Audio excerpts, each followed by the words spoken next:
Merci. Donc pour cette dernière séquence de la matinée, avant la table ronde que nous aurons tout à l'heure, nous avons vraiment le plaisir, parce qu'il est venu à Nîmes exprès, d'accueillir Yann Lanier, qui est délégué général des Petits Frères des Pauvres. Dans les Petits Frères des Pauvres, c'est à la fois une association qui est connue pour la dynamique qu'elle apporte auprès des personnes âgées, en particulier des précaires, mais c'est aussi un formidable laboratoire de réflexion sur l'éthique et la place de l'autre, avec des rapports sur le numérique, etc., qui sont remarquables. Et le prochain, a priori, sur la vie affective et la sexualité des seniors, qui va être détonnant. Je ne sais pas, il ne fallait peut-être pas le dire. En tout cas, ça reste entre nous, si jamais il ne fallait pas. Donc voilà, je vous remercie sur des questions qui seront reposées cet après-midi dans la table ronde sur le bénévolat et le volontariat aujourd'hui dans le médico-social, d'écouter Yann Lanier. Merci beaucoup Jean-Marc. Bonjour à toutes et à tous. J'espère que vous êtes en forme, que la matinée ne vous a pas trop fatigué. Parce que voilà, je suis l'apéro, c'est ça Jean-Marc en quelque sorte, c'est ça. Bon. Ça me va plutôt bien. Bien, j'ai une vingtaine de minutes, Jean-Marc, c'est ça, hein? Donc, peut-être j'ai prévu de séquencer mon propos en 4 points, vous dire un peu qui je suis, puis vous dire un petit peu plus qui sont les Petits Frères des Pauvres. Après, je vais peut-être redire des choses que beaucoup d'entre vous connaissent, sur la question de la transition démographique, sur la perception que je peux avoir de la question des métiers des métiers du care, mais aussi du bénévolat, même si vous allez cet après-midi en reparler, puis essayer très très modestement avec vous et devant vous de tracer quelques pistes, de tirer quelques fils, d'ouvrir quelques chemins pour regarder si... au vu des choses qu'on a vues ce matin, qui peuvent être à la fois extrêmement rassérénantes, mais particulièrement inquiétantes, on peut essayer de trouver aussi des voies nouvelles. Alors moi, je ne viens pas du tout des métiers de l'âge. Je suis le délégué général des Petits Frères des Pauvres depuis 2 ans, et j'étais DG d'une très grosse organisation auparavant, pendant plusieurs dizaines d'années, même j'y ai passé 30 ans, qui s'appelle la Fédération Léo Lagrange. Et donc je m'occupais de petite enfance, d'enfance et de jeunesse. Alors c'est un petit changement de paradigme, en tout cas, de tranche d'âge, mais pas du tout de problématique. Vous voyez, j'entendais Montessori ce matin, je vois énormément de ponts, et je pense que chaque champ, métier, a des fois, si on les prend, peut avoir de l'avance sur l'autre. Et beaucoup de ce que je connais des problématiques de la petite enfance et de l'enfance, je pense, pourront être très très utiles au métier de l'âge.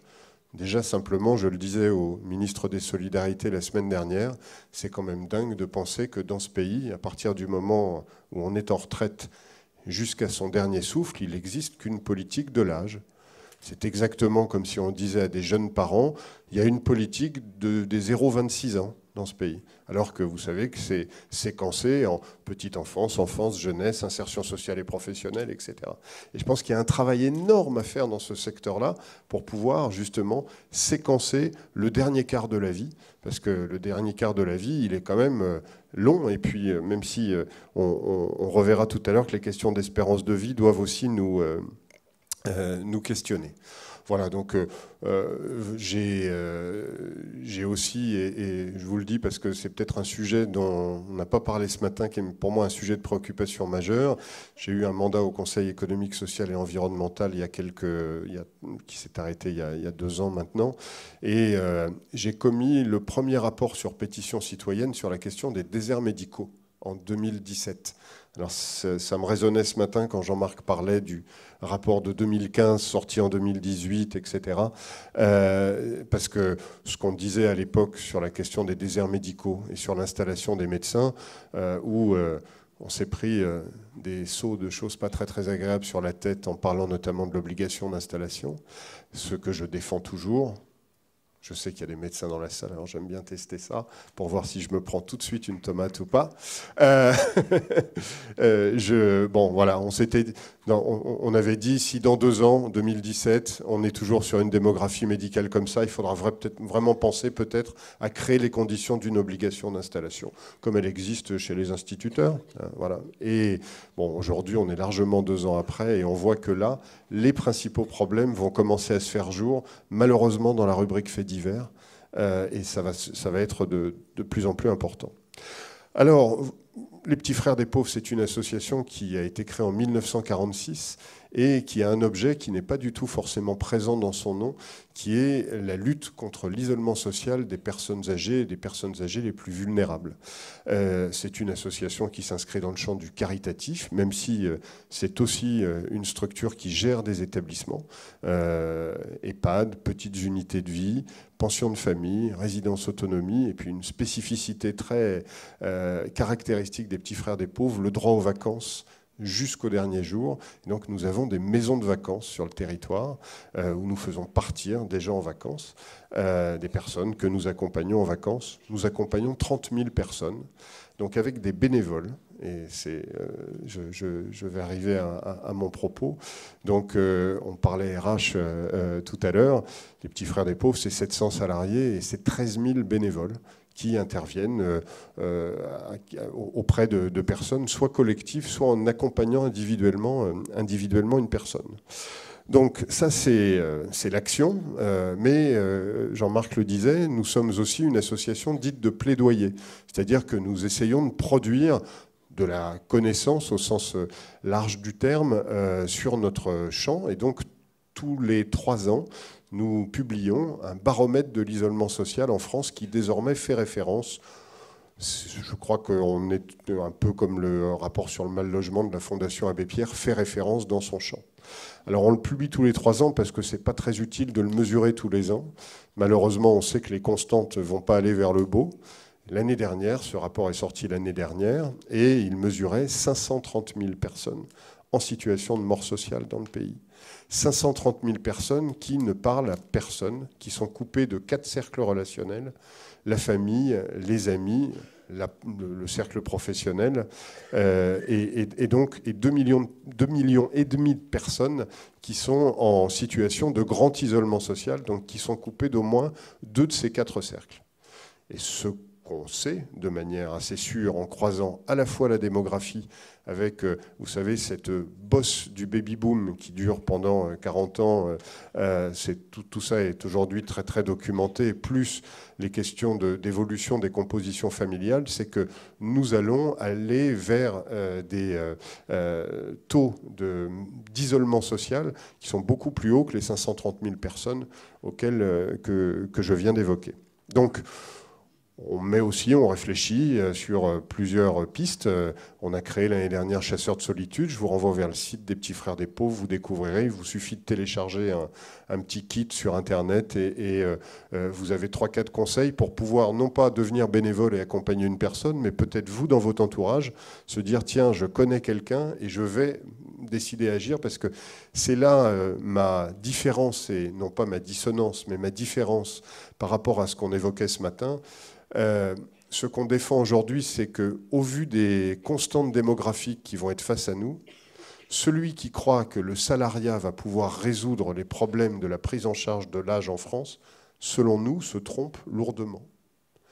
Parce que vous connaissez comme moi les budgets de l'État, vous connaissez comme moi les problématiques de recrutement, et si on se dit 2 mots sur la question de la transition démographique, les chiffres sont connus, mais ils sont connus, je crois que le rapport Larocque, déjà au sortir de l'après-guerre, etc., faisait déjà état, les démographes connaissent ça depuis 40 ans, quoi, hein. Sauf qu'aujourd'hui, on y est. C'est un petit peu comme ce qui s'est passé cet été avec la transition climatique. Où moi, le premier, pendant des années, je me suis dit, ça va pas être facile pour mes gamins. Et puis, cet été, je pense que comme toute l'opinion publique, on s'est dit, ça va pas être facile pour nous. Et là, il y a un vrai changement. Et quand on met ensemble les 3 transitions, la transition climatique et écologique, la transition démographique et puis la transition économique. Je ne me permettrai pas de paraphraser le président de la République quand il parlait de la fin de l'abondance il y a un mois, je crois. Mais on sait, et puis le discours du président Poutine hier va dans ce sens-là, qu'on est vraiment, enfin, pour les gens qui croient encore à la mondialisation heureuse, il faut changer de médicament, quoi. Donc on sait qu'on est face à ces trois transitions-là et qu'elles ont des liens entre elles, hein, puisque les personnes âgées sont les plus vulnérables, font partie des publics les plus vulnérables à la question de la transition climatique. Je ne vais pas développer le propos là, mais l'adaptation de la ville au vieillissement et l'adaptation des logements, c'est un enjeu là aussi absolument majeur. Et j'ai bien aimé, j'ai plus en tête tous les prénoms, la représentante du collectif qui parlait de conditions au sens générique du terme. C'est aussi un enjeu pour les conditions de travail des personnels du domicile. Donc la transition démographique, vous en connaissez, je pense les constantes. Hein, je vais pas vous asséner des chiffres, juste trois, parce que j'aime bien quand même un peu les chiffres. Les 75-84 ans seront 50% de plus dans 7 ans qu'aujourd'hui. Les 85 ans et plus seront 70% de plus dans 20 ans. Et nous avons déjà plus de 60 ans dans le pays que de moins de 20 ans. Donc vous avez tout un tas de données disponibles là-dessus, mais juste, voilà, on peut triturer les chiffres de la transition démographique dans tous les sens. Il y a un enjeu absolument central là-dessus. Et j'ai entendu dans le Conseil national de la refondation qui a été mis en œuvre, Jean-Christophe Combe est en train de nous fabriquer la fabrique du bien vieillir avec le secteur, qui est plutôt en train de lui expliquer qu'entre la fin du monde et la fin du mois, nous, on est à la fin du mois. Et le fait d'avoir la fabrique du bien vieillir avec des constantes pour dans 6-8 mois, ça ne correspond pas du tout à l'espace-temps dans lequel sont les acteurs. Mais on a quand même un début de prise en charge politique, je pense, de cette question de la transition démographique.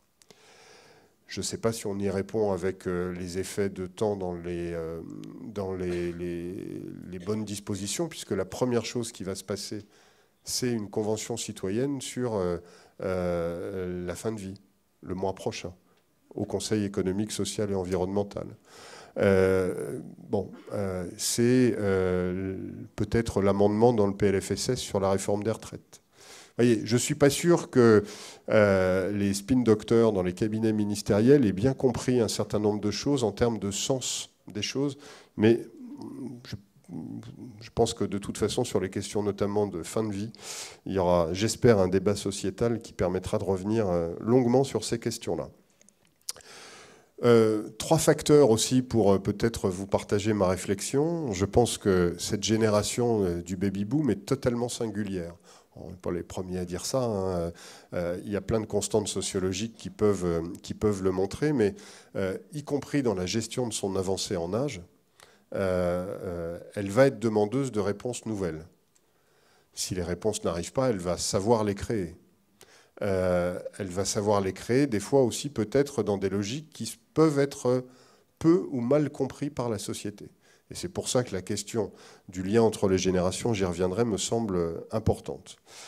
La question de l'espérance de vie, c'est comme quand vous lisez le rapport du Conseil d'orientation des retraites, hein, on vous parle de choses dans 20 ans, dans 30 ans.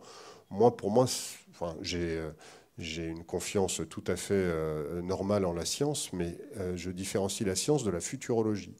Juste une petite virgule. L'espérance de vie aux États-Unis mesurée il y a quelques mois a baissé de 3 ans. Aux États-Unis.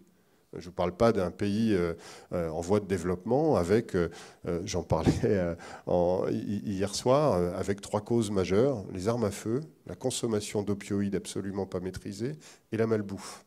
Et en plus, avec une partition ethnique aujourd'hui de la fin de l'espérance de vie. C'est-à-dire que c'est les Indiens qui s'en sortent le mieux, c'est-à-dire les natifs et les populations, enfin, après ethnie par ethnie, on est dans des très très grandes différences d'espérance de vie. Donc en France, on a toujours tendance à dire que cette espérance de vie augmente, ce qui n'est pas tout à fait vrai, parce que je crois qu'elle stagne, mais l'espérance de vie en mauvaise santé, elle augmente, c'est-à-dire que l'espérance de vie en bonne santé diminue. Donc tout ça, sur la question de la gestion de l'autonomie, est particulièrement important. Et puis, un autre risque, et puis je vais peut-être convaincre certains de mieux regarder leur statut dans la salle, c'est peut-être votre cas à certains, l'arrivée massive dans les 15 ans à venir de retraités pauvres. Nous allons arriver avec les premières générations, mais en termes de masse, qui n'ont pas des carrières complètes. Et puisque, comme Jean-Pierre Coff lançait les tranches de jambon, moi je parle à chaque intervention des auto-entrepreneurs, la loi Dutreil à 18 ans, 20 ans, elle a 18 ans, elle aura 20 ans en 2024. Donc c'est tout le phénomène de la micro-entreprise et de l'auto-entreprise. Si c'est le cas de vos parents, pour les plus jeunes d'entre vous, de vous-même, et que c'est votre activité principale, prenez bien conscience que vous ne cotisez pas, ou si peu, à la retraite, qu'au moment de liquider vos droits, vous risquez de tomber du grenier à la cave. Vraiment. Parce qu'aujourd'hui, quand vous regardez, il y a 1 million d'auto-entrepreneurs en France. Et quand vous regardez les chiffres d'affaires moyens, et quand vous regardez ce qui va se passer pour des gens qui sont dans ma génération, par exemple, j'ai 55 ans, qui dans les 10 ans à venir vont liquider leur retraite et qui ont une activité comme ça parce que soit on leur a imposé pour devenir, je sais pas, graphiste en auto-entreprise depuis qu'ils ont 40 ans ou ils sont artisans tout simplement, ils n'ont pas tout à fait la même protection quand ils payaient beaucoup de charges, comme ils disaient. Et ça, c'est un peu rideau là-dessus, quoi, en termes. Et vous allez arriver, si vous n'êtes pas propriétaire de votre maison, avec des gens qui se retrouvent avec 600, 700 euros par mois à la retraite. Voilà. Super, je vous mets la pêche, je suis content. On va réfléchir aux solutions après, vous inquiétez pas, mais en tout cas, c'était important de vous le dire là-dessus. Les métiers du care, je reviens pas dessus sur les questions tout s'est dit ce matin sur la question du constat de la situation dans laquelle nous sommes. Je rajoute peut-être 2 constantes dont on n'a pas beaucoup parlé. C'est une des premières fois qu'on connaît une quasi-société du plein emploi. Même si les taux de chômage en France ne sont pas tout à fait au plein emploi, on s'approche de ça. Moi, je suis rentré sur le marché du travail il y a 35 ou 37 ans, en pleine crise, là, au début des années 80. On a connu des embellis, mais jamais cette question du plein emploi de manière durable. Et c'est vraiment quelque chose auquel nous tous, nous devons nous adapter. Nous devons nous adapter à avoir des salariés qui ne sont pas dans le phénomène de la grande démission, contrairement à ce qu'on veut toujours plaquer des trucs, mais qui sont simplement dans le phénomène de si j'ai mieux ailleurs et si je ne prends pas de risque, j'y vais tout de suite, je ne me pose pas de questions. Et puis, on est aussi, par rapport à ces questions d'emploi, sur des partitions entre la vie pro et la vie perso qui se font de manière totalement différente, même qu'il y a 10 ans, je pense, et que nos métiers doivent intégrer. Alors, moi, je vous disais, les petits frères des pauvres, c'est 700 salariés, 13 000 bénévoles. Donc, vous parlez un petit peu de bénévolat, puisque ça a été un choix de l'association, mais c'est aussi un choix de beaucoup d'associations de conduire des activités qui auraient pu, c'est des choix de société, être aussi des activités où un travail peut faire ce que fait un bénévole et vice-versa. On est aussi dans une grande mutation du bénévolat. Alors il faut qu'on différencie la vie associative du bénévolat, parce que de plus en plus dans les têtes de nos concitoyens, c'est plus la même chose. Vous avez un baromètre qui fait foi, le baromètre du bénévolat, vous le retrouverez très très facilement en tapant baromètre du bénévolat. Il y a 2 constantes qui sont particulièrement inquiétantes sur le baromètre du bénévolat qui est sorti cette année. Tout d'abord, le taux d'engagement dans une association, toute tranche d'âge confondue, régresse. C'est-à-dire que vous avez de moins en moins de gens qui participent d'une association. En tant qu'adhérents, en tant que membres qui participent de la gouvernance, en tant que bénévoles. Et vous avez des chutes comme ça, avec un monsieur Covid là, qui fait la chute. Alors, ça dépend des associations. Certaines étaient très résilientes à ça. Moi, je suis très heureux qu'au Petit Frère, par exemple, on a 30% de nos bénévoles qui ont moins de 30 ans. Quand j'annonce ces chiffres-là dans le champ du caritatif, les gens me regardent comme si on avait gagné au loto. Parce que c'est vrai que c'est une vraie force. Maintenant, à nous de savoir la faire grandir. Mais vous avez aujourd'hui une baisse de l'engagement dans des structures. Et c'est pas innocent, la jeune femme qui était là disait « Le début de notre collectif, c'est une page Facebook. Après, c'est devenu une association. » Mais quand vous allez sur Facebook, vous avez un nombre très très conséquent de liens entre les gens dont le support n'est plus une association. Moi, je fais partie d'une génération, on crée une assoce, on cherchait les bénévoles après. Et là, aujourd'hui, les choses se sont inversées. Deuxième constante extrêmement importante, c'est l'augmentation, donc vous voyez, les courbes, d'un côté elles font ça et après elles font ça, de l'engagement ponctuel. Et les gens vont s'engager, alors tout le monde connaît le Téléthon, mais il y a tout un tas d'événements dans tous les champs de la vie sociale, associative, culturelle, sportive. Les gens vont dire, oui, moi je suis bénévole, à la kermesse de mon fils, c'est moi qui ai fait cuire les merguez sur le barbecue, 2 heures par an. Et si on m'interroge, est-ce que je suis bénévole? Oui. Donc vous voyez, on parlait d'heures ce matin, on a aussi des heures d'engagement. Il va falloir apprendre à composer aussi avec ça. Alors c'est pas évident quand vous cherchez un président d'association nationale, une trésorière, etc., quand vous avez des gens qui considèrent que s'engager, c'est quand ils veulent, et 2 heures par-ci, 2 heures par-là, on est quand même sur des choses qui sont compliquées. Et quand vous y réfléchissez, et c'est là que ça devient vertigineux, c'est que notre organisation sociale repose sur ça aujourd'hui. La seule grève qui impacterait durablement ce pays serait la grève des bénévoles. Imaginez dans votre vie personnelle tout ce que des bénévoles font, et si jamais ils décidaient le même jour, à la même heure, de ne plus le faire, ce qui se passerait. Je vous assure que c'est vertigineux. Alors ça fait des années que les gens disent il faut mieux nous reconnaître, mais il y a vraiment une question absolument importante là-dessus. Alors, quand on dit tout ça, moi, je n'ai pas prévu de vous mettre le moral à zéro aujourd'hui, bien au contraire. Je me dis, on est quand même sur si on reprend les grandes crises, des pertes de sens et d'engagement dans le métier, une évolution du bénévolat, cette question de l'espérance de vie et de la place des personnes âgées, on en a parlé ce matin, et je le comprends tout à fait, mais on en a parlé comme des objets de soins. On n'en a pas parlé comme des citoyens. Et moi, d'où je viens et ce qu'a été mon engagement professionnel, j'ai envie de mettre du maintien dans la vie là où on a du maintien en vie.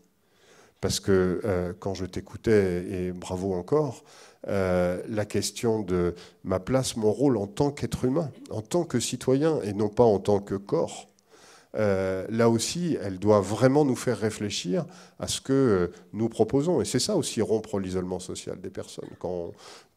C'est aussi leur redonner une dignité citoyenne et une place dans la société. Et là, je pense vraiment qu'on a des choses dans ce secteur à inventer. Alors, je n'ai pas fait sciences politiques et je ne vais pas vous faire un cours aujourd'hui, mais je vais vous renvoyer à si on réfléchit aux solutions, à une théorie politique qui malheureusement a été totalement oubliée dans ce pays et qui pour moi est importante.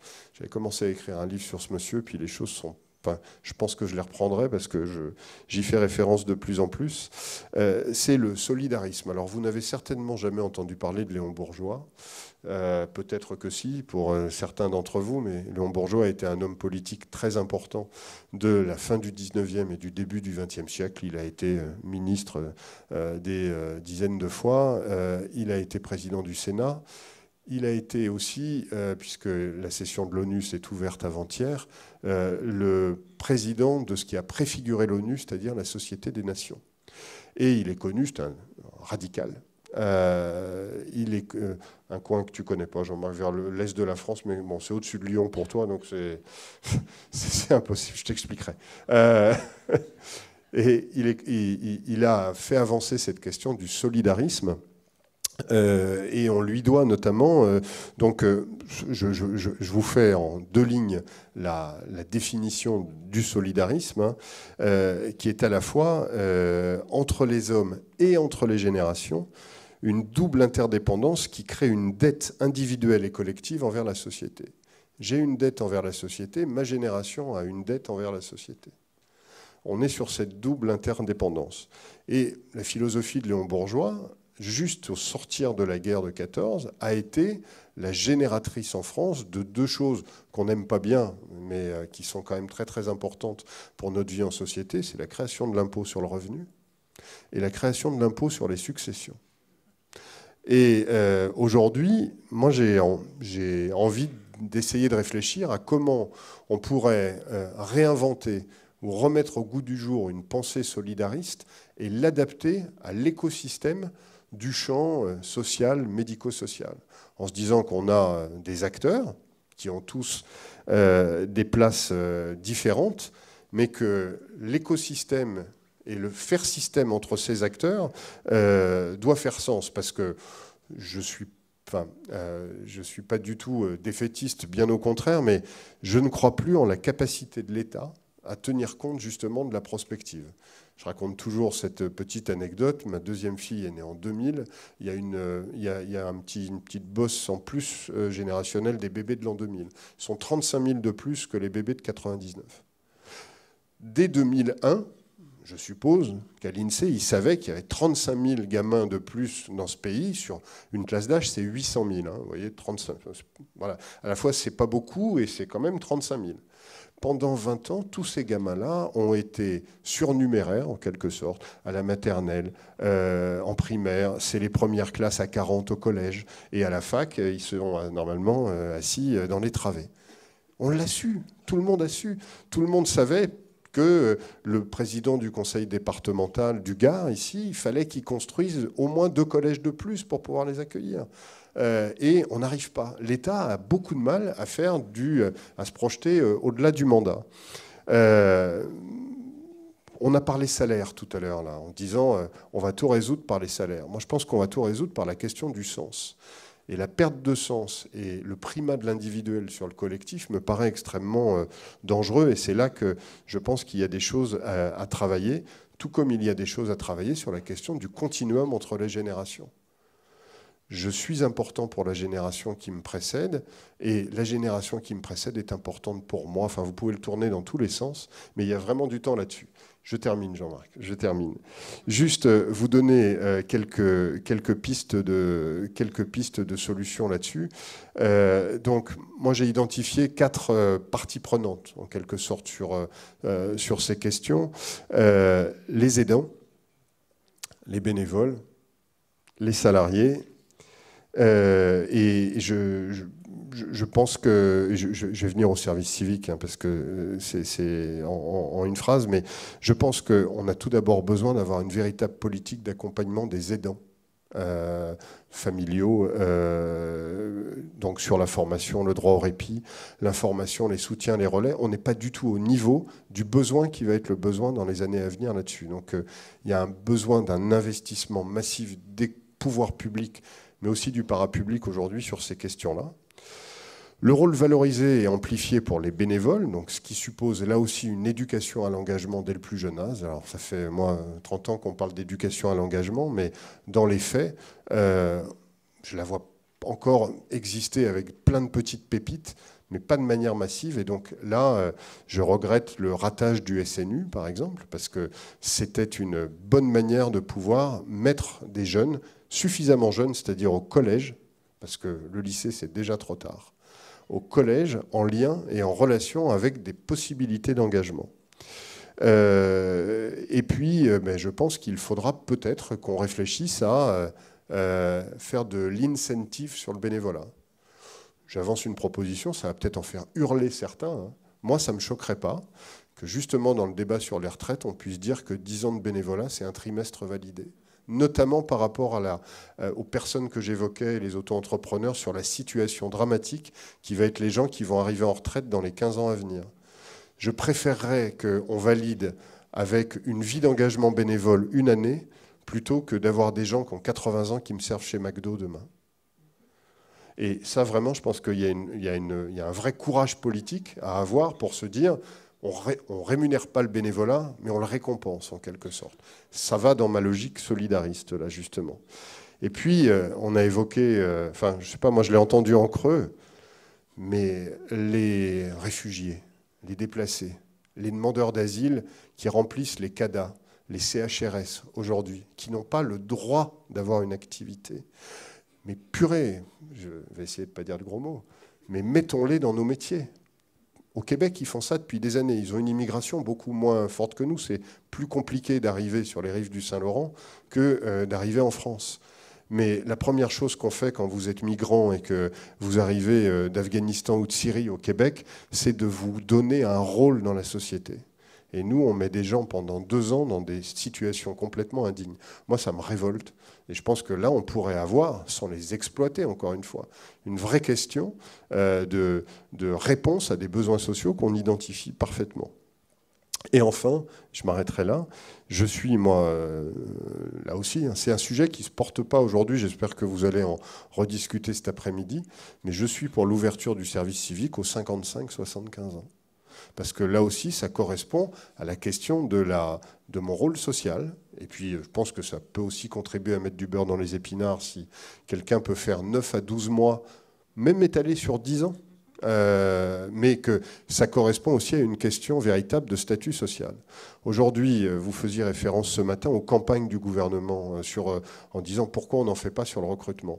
Les campagnes sur le service civique, elles ne marchent pas du tout. J'ai fait partie des gens qui, en 2006, ont promu le service civique en France aux côtés de Marie Trélucan et à Unicité. Il n'y a jamais eu autant de postes ouverts en France de service civique, sauf que pour des raisons qu'on a encore du mal à comprendre, ça ne correspond plus à une volonté d'engagement des jeunes. Et le fait que ce ne soit pas assez payé, je ne pense que c'est l'arbre qui cache la forêt. C'est plus compliqué que ça. Je pense que ce phénomène de l'engagement et de la volonté de s'engager est beaucoup plus compliqué que ça. Mais en tout cas, je trouve que le gouvernement aurait intérêt à réfléchir, ou le secteur à militer, pour que, à côté du statut des salariés, et pas à la place, à côté, on puisse avoir cette logique bénévole, volontaire, donc service civique et salarié ensemble. Et puis j'ai parfois l'impression que c'est comme à vous écouter ou en écouter certains ce matin, ça fait assez, on est au bord du précipice. C'est peut-être là qu'on peut trouver les meilleures des solutions. Voilà, je vous remercie.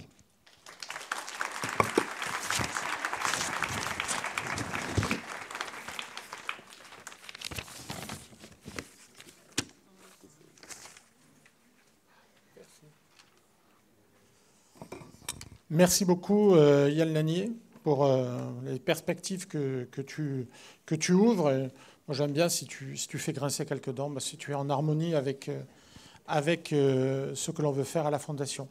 Dernière table ronde de la matinée, je vous demande d'accueillir Florence Moine, qui est directrice générale de la Maison de Vessie à Genève, Sébastien Chapdaniel, qui est IPA, et en visio, Arnaud Coppen, la visio devant être en train de s'établir, qui est porte-parole de l'Association des jeunes gériatres. Bonjour, je ne sais pas si vous m'entendez bien. Oui, on t'entend. Arnaud, c'est pareil pour toi?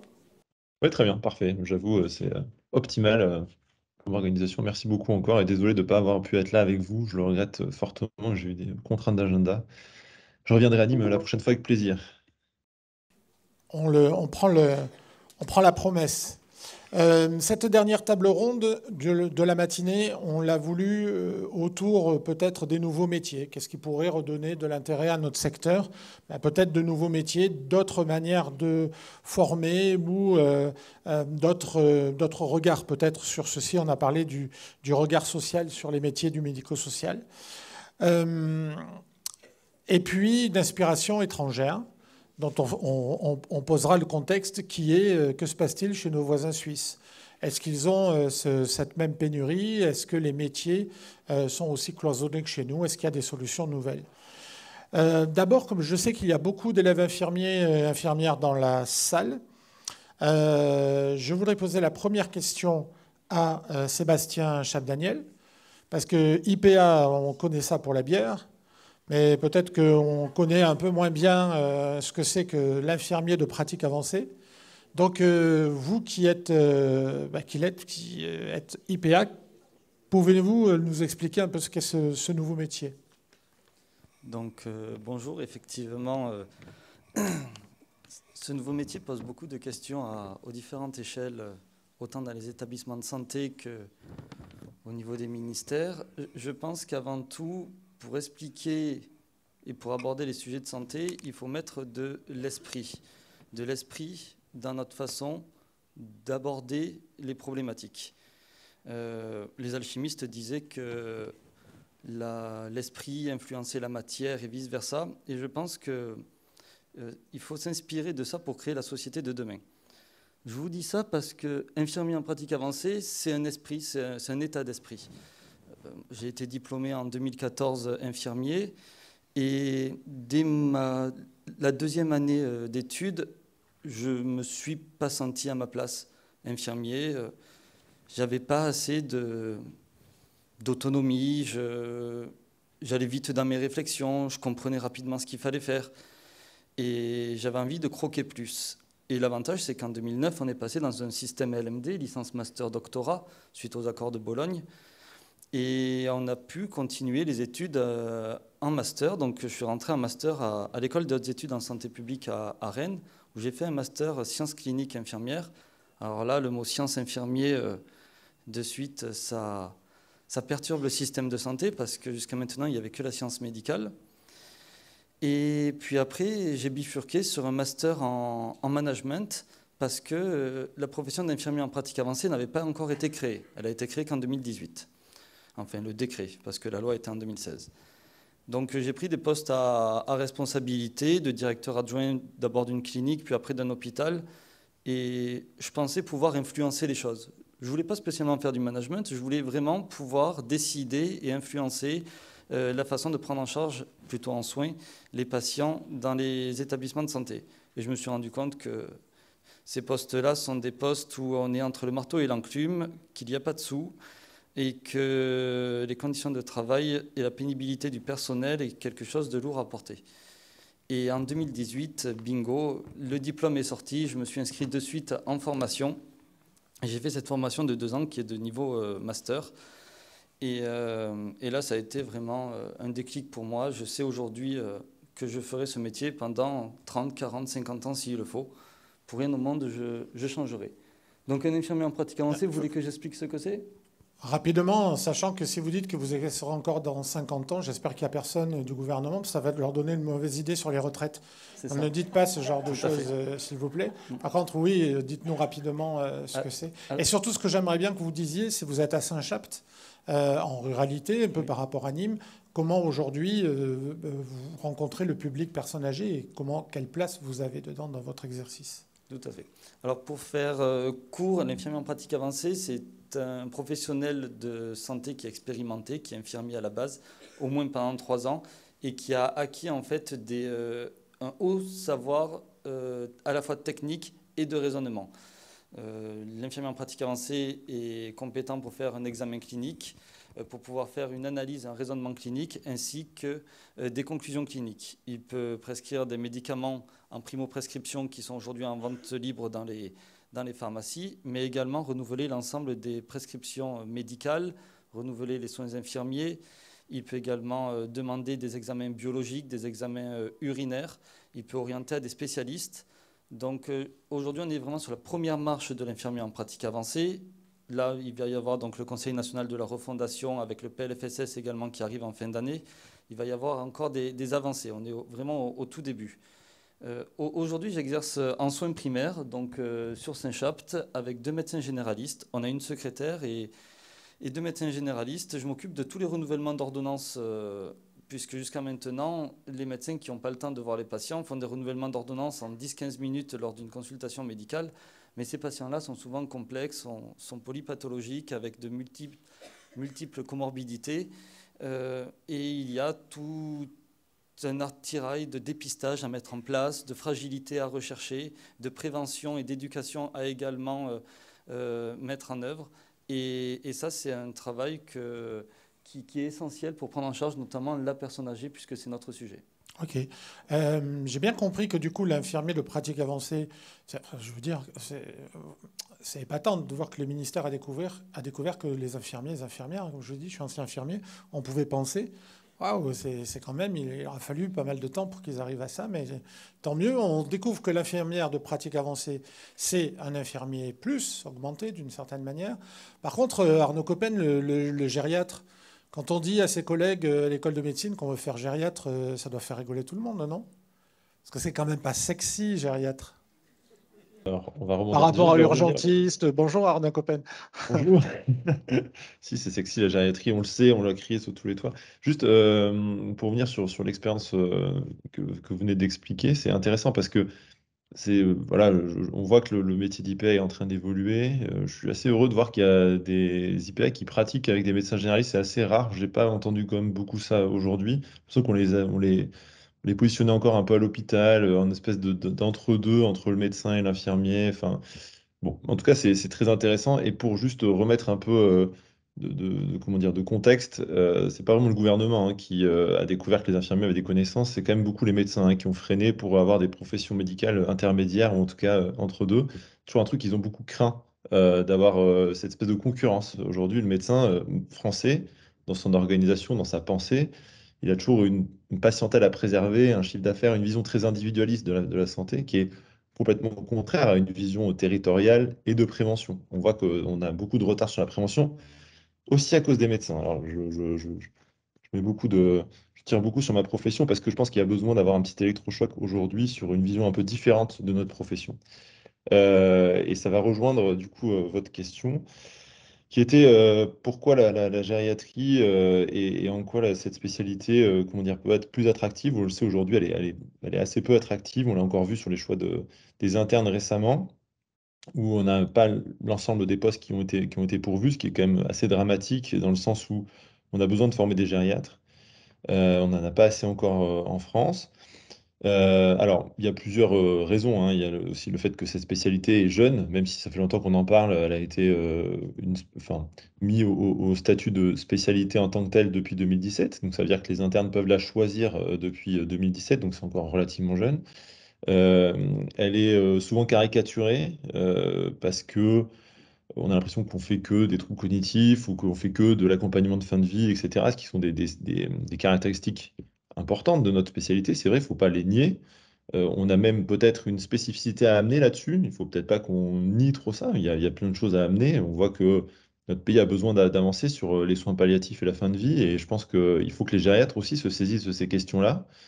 Mais la gériatrie, c'est aussi une vision globale du malade, une vision qui peut être très technique sur le côté cardio-gériatrie, neurogériatrie. On voit que bah, la médecine avance et qu'on commence à avoir des niveaux de technicité qui sont de plus en plus importants. Donc, il y a quand même tous ces métiers-là qui sont en train de se développer. La gériatrie, c'est vraiment le pendant de la pédiatrie. C'est comprendre qu'on ne peut pas soigner une personne de 50 ans comme une personne de 85 ans. Il faut comprendre la globalité, enfin, comment dire, les forces et les fragilités de cette personne-là pour adapter au mieux les thérapeutiques. C'est un peu comme, on le comprend très bien avec un enfant de 5 ans versus un adulte, c'est un peu la même chose pour un patient âgé, sans vouloir le dévaloriser, mais il faut quand même comprendre que voilà, c'est une médecine qui est différente. Mais Après, notre aujourd'hui, spécialité, pardon. pardon. Aujourd'hui, tu le disais, tant au niveau des internes que des professionnels. Quel Ouais, est parce qu'en l'état de fait, la gériatrie? Il n'y a alors, pas beaucoup d'internes qui choisissent, et pas beaucoup de professionnels gériatres. On en manque.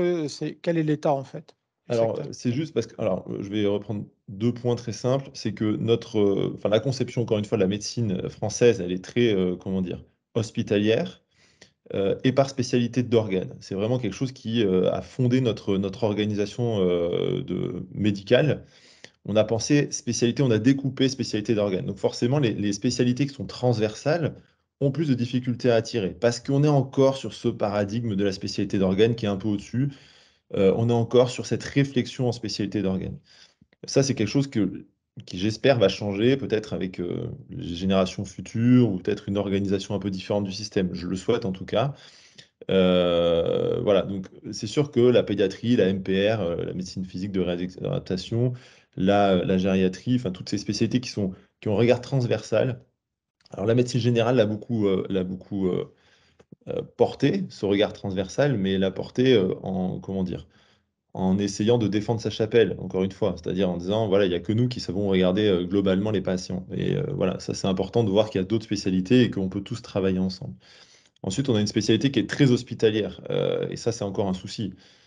Notre système de santé est trop hospitalier et notre spécialité est trop hospitalière. La gériatrie libérale aujourd'hui, ça n'existe pas ou peu. On a besoin de développer ça, de créer des actes et de voir comment on s'organise sur un territoire avec les médecins traitants. Aujourd'hui, ces questions sont encore complexes. Elles nécessitent une organisation pareille de notre système, de créer des actes, comment dire, de réfléchir plus globalement entre spécialités plutôt que en patientèle pour chaque médecin. Ça, c'est important. Qu'on sorte du côté j'ai mes patients, mes malades que je garde pour garder voilà, un certain niveau de vie, il faut vraiment que les médecins réfléchissent territorialement sur quelles sont les ressources de mon territoire, quels sont les spécialistes autour de moi, comment je travaille en équipe. Ça, c'est majeur. Et là, je pense que la gériatrie gagnerait à avoir cette vision globale des choses. Et aujourd'hui, les internes ont tendance à avoir un peu peur de travailler à l'hôpital. Il y a quand même beaucoup de choses qui ne sont pas très attractives aujourd'hui à l'hôpital. On en parle beaucoup en mal. Et forcément, ils disent, si je choisis une spécialité qui m'enferme dans dans cet exercice hospitalier, voilà, ça va être un problème. Donc ça, c'est un des leviers. Et je pense que le dernier levier que ma spécialité doit amener pour peut-être se moderniser et être attractif, c'est la prévention. Clairement, ça rejoint un peu tout ce que j'ai dit, mais aujourd'hui, on est trop mauvais sur la prévention. C'est pas du tout quelque chose qui est naturel. Alors, encore une fois, je suis le médecin français, c'est pas naturel, mais encore moins en gériatrie. Et ça, c'est quand même un souci. On doit vraiment se saisir de cette question de la prévention.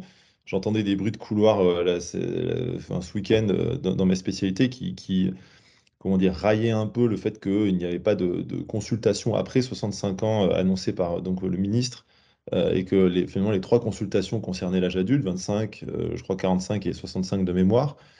Et on dit, mais qu'est-ce qui se passe après? Bah, peut-être que la gériatrie doit se réveiller à ce niveau-là, doit se saisir des sujets de prévention, doit pouvoir proposer. À mon sens, ça sera quelque chose d'attractif et ça changera un peu l'image de notre spécialité. Peut-être effectivement dans une discussion aussi avec les IPA, on en parlera peut-être tout à l'heure.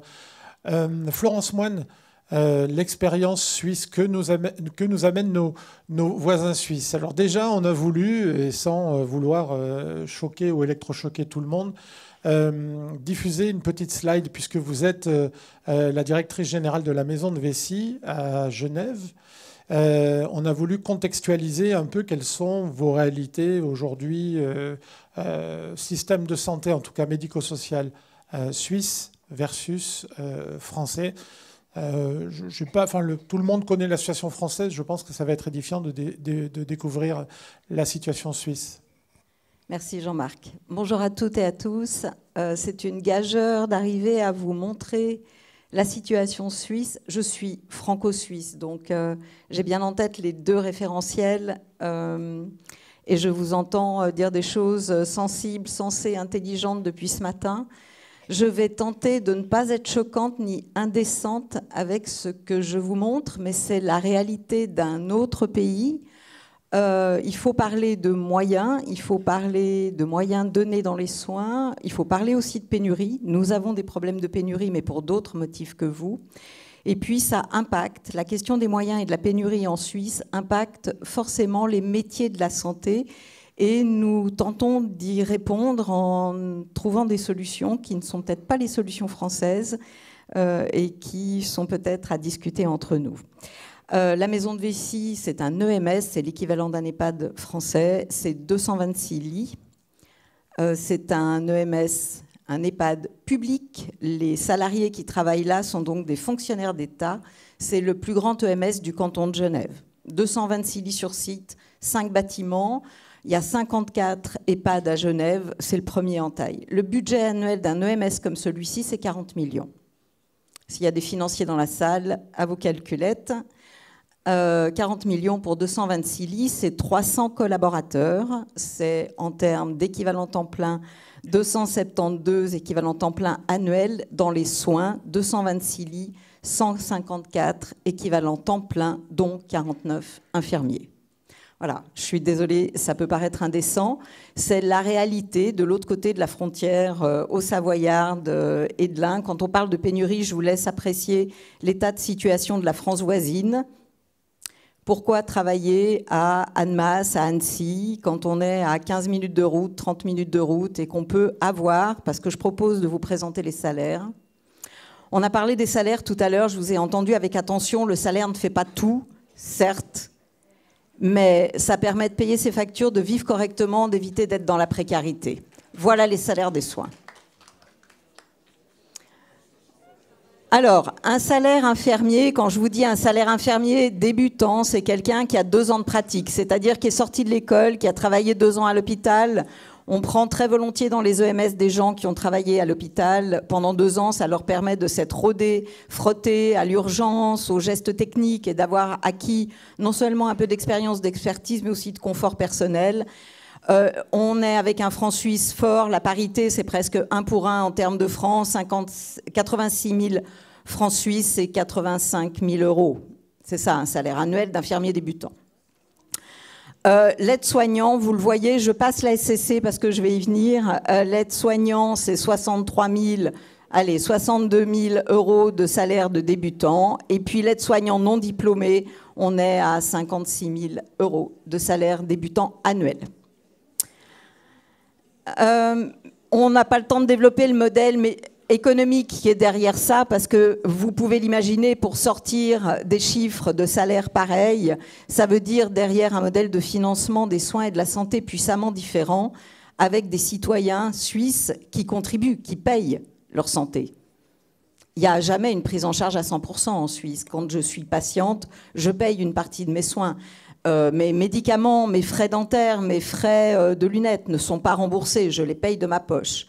Donc le système économique derrière et financier n'est pas le même et ne charge pas comme le modèle français. Bien évidemment, il y a une grosse disparité de modèles derrière, mais ça nous amène aussi à pouvoir valoriser les métiers des soins. Alors vous avez vu les chiffres, je voudrais les mettre en perspective par rapport à la vie réelle.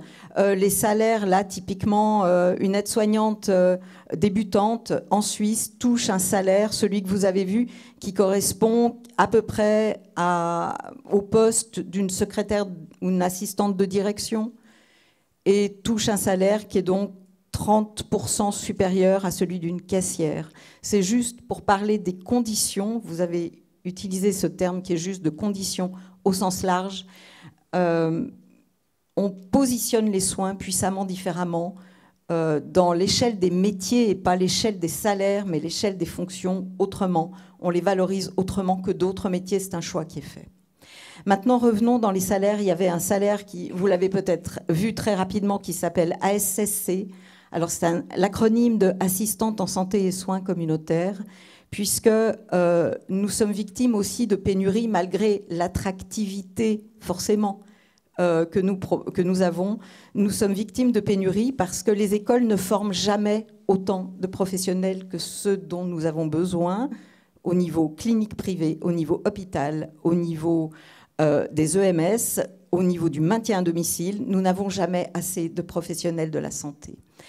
La question qui s'est posée concernait les infirmiers, les aides-soignants et les médecins. Et choix a été fait en Suisse au niveau fédéral de commencer un mouvement de professionnalisation pour monter tout le monde vers le haut et précariser personne, avec des infirmiers en pratique avancée qui commencent à sortir et à prendre leur marque dans des institutions comme le maintien à domicile, bientôt dans les EMS, donc dans les EHPAD, et qui sont l'interface des médecins gériatres avec une possibilité effectivement de diagnostic, de rapport clinique, de prescription de première ligne, etc.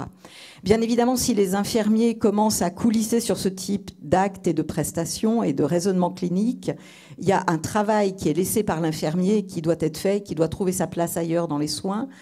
La Suisse a fait le choix, puisque la Suisse est construite aussi en termes de formation sur un modèle qui est peut-être un peu moins valorisant pour la partie universitaire, et je suis désolée de tenir ce propos dans la magnifique université de Nîmes, mais nous sommes construits sur un système de formation qui est beaucoup plus basé sur le certificat fédéral de capacité, c'est-à-dire l'apprentissage.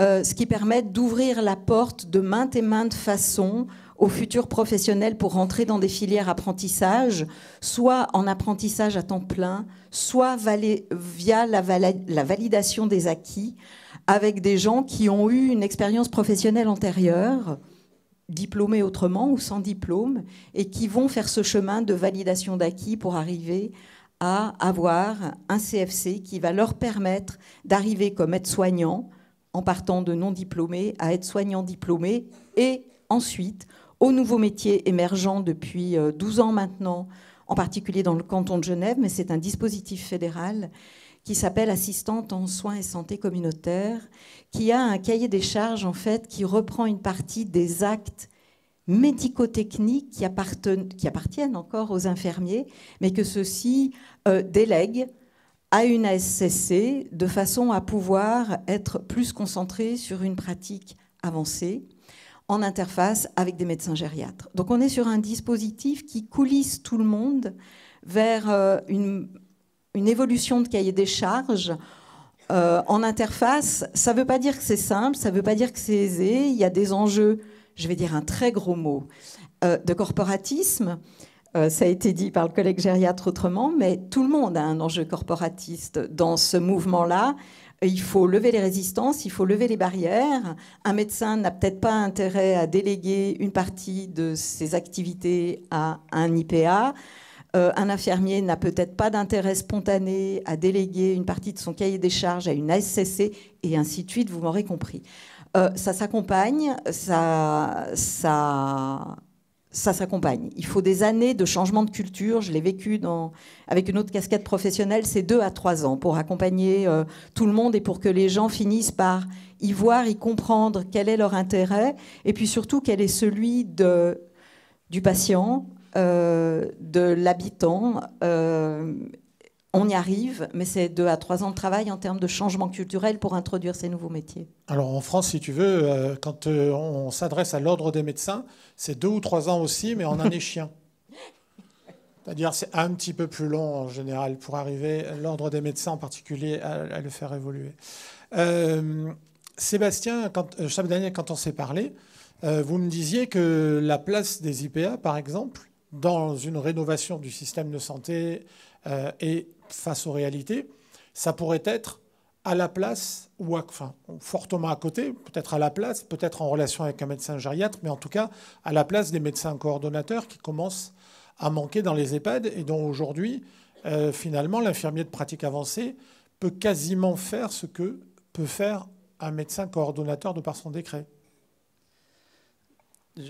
Effectivement, il faut être prudent sur les mots parce que les mots peuvent avoir des résonances chez les personnes en fonction de leurs propres croyances et leur propre vécu. Alors, je parlerai plutôt que est-ce qu'on a besoin d'avoir un médecin coordonnateur dans chaque EHPAD ? Voilà. Je pense qu'un médecin coordonnateur peut coordonner 5-6 EHPAD.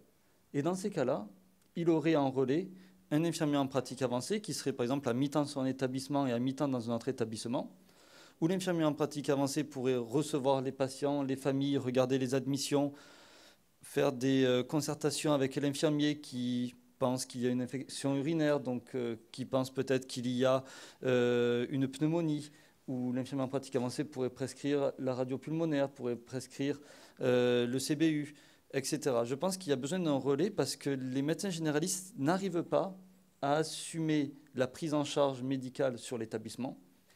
Et le médecin coordonnateur ne peut pas, lui, gérer la prise en charge médicale sur l'établissement.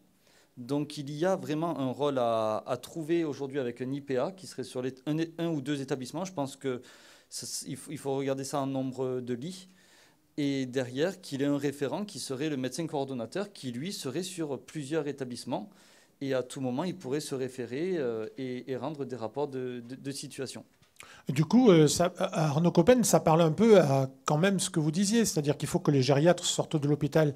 On pourrait imaginer un système dans lequel, finalement, le gériatre serait un super coordonnateur, peut-être d'IPA ou de médecins coordonnateurs. Enfin, est-ce qu'il n'y aurait pas quelque chose à inventer de cet ordre, de ce côté-là ?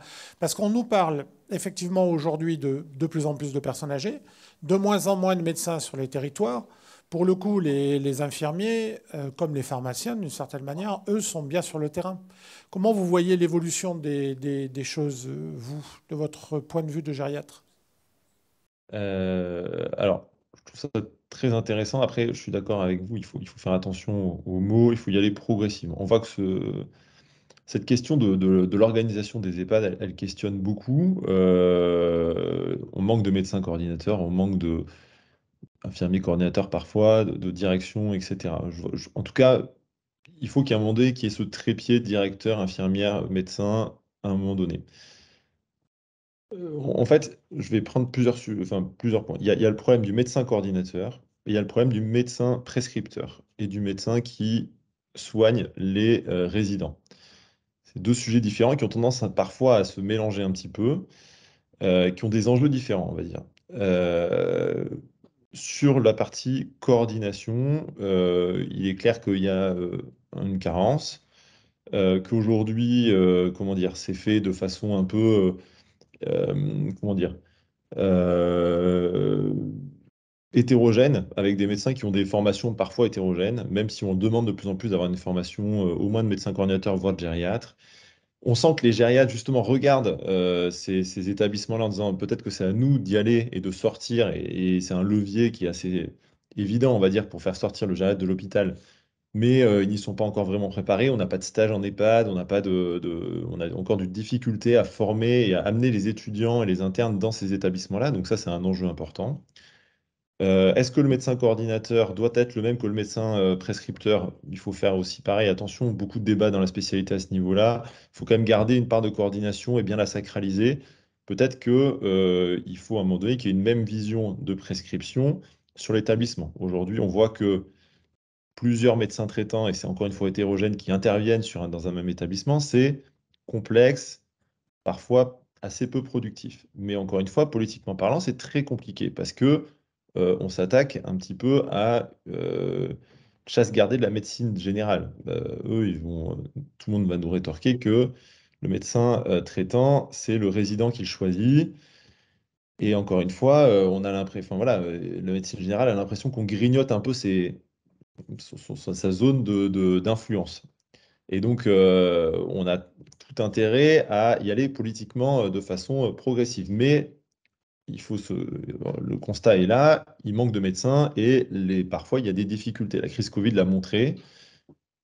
Donc, moi, je trouve que cette idée d'IPA et de médecin coordinateur, etc., je trouve ça plutôt intéressant, d'un médecin qui coordonnerait plusieurs établissements. Je suis assez d'accord avec vous. Est-ce qu'on a vraiment besoin de cette compétence coordination sur chaque établissement?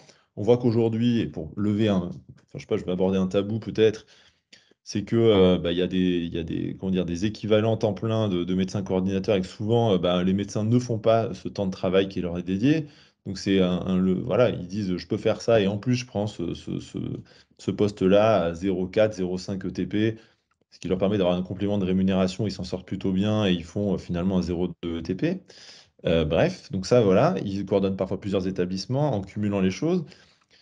Bon, il faut peut-être à un moment donné avoir une réflexion politique et globale là-dessus, qui va nécessiter un fort sens politique, du compromis, de mettre tout le monde autour de la table, et en rappelant perpétuellement qu'il y a des malades en jeu et des résidents. Voilà. Et je pense que ça, c'est un travail complexe, intéressant, mais voilà, sur lequel on va devoir se confronter. Personne n'a trop voulu y aller parce que politiquement, c'est très enfin voilà, c'est un peu casse-gueule, on va dire, entre guillemets. Mais la démographie médicale et l'urgence vont faire qu'on va devoir s'y confronter. Donc voilà, je ne sais pas si j'ai répondu un peu globalement à ces histoires-là. En Oui, tout cas, moi, je suis assez intéressé par le fait de dire, après tout, pourquoi un IPA, en effet, ne coordonnerait pas, voire ne ferait pas des soins de premier recours sur ces résidents-là, euh, voilà, quand ils en ont besoin. Je suis assez pro le fait d'arrêter que les médecins traitants aillent dans les établissements, ou en tout cas qu'il y ait une vision comme ça de 20 médecins dans un même établissement. Et là, je caricature un peu, mais aujourd'hui, ça semblerait complètement idiot de faire ça dans un service de médecine. Pourquoi on fait ça dans une résidence? Bref. Voilà, ça, cette position, je l'ai déjà défendue. Par contre, j'ai appris à mettre de l'eau dans mon vin en discutant un peu à tout le monde et en voyant à quel point ça peut être complexe politiquement parlant. Là, je parle en toute liberté parce que voilà, je sais qu'on est sur un moment de réflexion, de débat, etc. Et donc, c'est important d'avoir un point de vue, d'aller au bout des réflexions.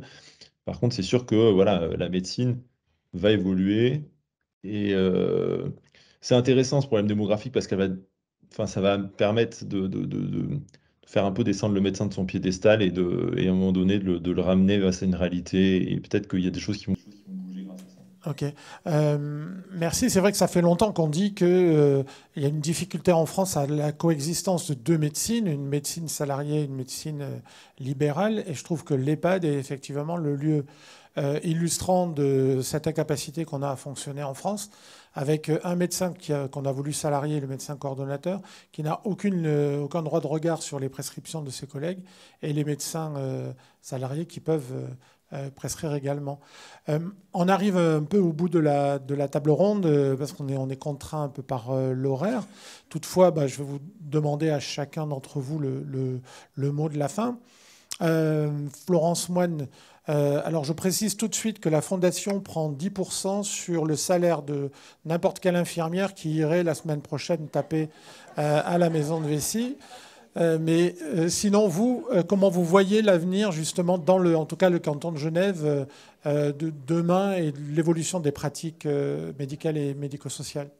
Alors, dans ce que j'évoquais, c'est-à-dire continuer de former et continuer de former, donner l'occasion à des professionnels via la validation d'acquis, avec des passerelles, de passer d'un métier à l'autre et de continuer à se perfectionner. Ça permet d'augmenter l'attractivité, ça donne de meilleures conditions à la fois d'intérêt au travail et financier, puisque les salaires augmentent en passant d'un métier à l'autre. Ça garde les gens dans le métier et ça valorise toutes les compétences de façon optimale, c'est-à-dire au plus du plus de ce que peuvent faire les gens. Merci. Arnaud Coppen, l'avenir, comment, entre nous, là, en tout petit comité, vous le voyez? Tout petit comité, c'est vrai que je ne vois pas encore l'ampleur de la salle, moi je vois que quelques personnes, donc c'est pour ça. C'est 450 personnes. Comment je le vois? Je le vois plutôt positivement. On voit qu'il y a des choses qui bougent, qui évoluent. On a de toute façon comment dire, des contraintes et on doit répondre à des besoins. On sent qu'il y a une modernité. Voilà, moi je suis plutôt optimiste, même si je ne peux que souhaiter comment dire, que l'évolution qui va se faire sur sûrement la loi grand âge, enfin sur la loi pardon, de fin de vie, amène à une réflexion, et accompagne une réflexion sur comment bien vieillir aussi. Il ne faut pas qu'on traite le sujet de bien mourir séparément du bien vieillir et que le choix reste complet pour nos concitoyens. Ça, c'est très important et j'espère que cette fameuse arlésienne de la loi grand âge et de l'évolution de ces établissements se fera un jour de façon claire et posée avec les différents acteurs et pas à coup de petits amendements sur le PLFSS. Parce que ça, c'est quand même dommage. Aujourd'hui, on est en train de réformer avec le PLFSS et je trouve ça dommage de ne pas avoir une vision globale des choses. Voilà. Mais je pense que vous avez aussi raison, il faut qu'on reste vigilant. J'ai entendu ce que disait Yann aussi sur ce qui va arriver autour de la fin de vie. Et effectivement, je trouve que penser à la fin de vie en oubliant le vieillissement, c'est dommage, c'est aller un peu vite en besogne. Et là-dessus, j'espère bien que les fondations comme la nôtre, les fondations universitaires ou les Living Labs, ne seront pas oubliées dans la réflexion. Le mot de la fin, Sébastien Chapdaniel, je sais que bientôt vous allez rencontrer le ministre, si je ne dis pas de bêtises, pour porter ce mouvement des IPA que nous, en tout cas au Lab, ça fait très longtemps qu'on avait vu ce qui se passait au Canada, ce qu'on avait vu ce qui se passait dans les autres pays européens. On sentait ce mouvement arriver et tant mieux. Demain, c'est quoi l'évolution du métier d'IPA ? Je pense qu'il y a deux champs qu'il faut exploiter au maximum. Vous savez qu'il y a eu la reconnaissance du CNU 92, donc avec la reconnaissance de la discipline infirmière et également des disciplines de rééducation. Donc bientôt, il va y avoir la création des docteurs infirmiers. Donc ça, c'est la première chose. Il faut que les infirmiers basent leur pratique sur la science, sur les données probantes et utilisent les recommandations de bonnes pratiques. Et la deuxième chose, où on va devoir aller dessus, et politiquement ça va être dur, mais il faut le faire, c'est la refonte du Code de santé publique. C'est le petit livre bleu qui aujourd'hui crée la profession médicale et les professions paramédicales. Seule chose qui existe en France, dans le monde entier ça n'existe pas. Il faut aujourd'hui cesser avec l'exercice illégal de la médecine et refonder ce code de santé publique. Merci beaucoup à tous les trois. Merci à vous. Je suis tout à fait d'accord avec ce qui vient d'être dit là, hein. Enfin, le code de la santé publique, c'est archaïque. Il y a quand même des choses à refaire et voilà, j'irai un peu plus loin même sur. Je pense que les ordonnances mériteraient aussi d'être un peu réexaminées, mais là, on va sur l'organisation du système de santé plus global. Ça pourra faire l'objet d'un autre, d'une autre organisation. D'un autre débat. Mais en tout cas, on aura vu voilà, comment on pouvait évoluer et puis tout le monde repartira avec les chiffres de nos voisins suisses en tête. La matinée se termine maintenant. On se retrouve à 14h pour une introduction des débats de cet après-midi par Annie de Vivi.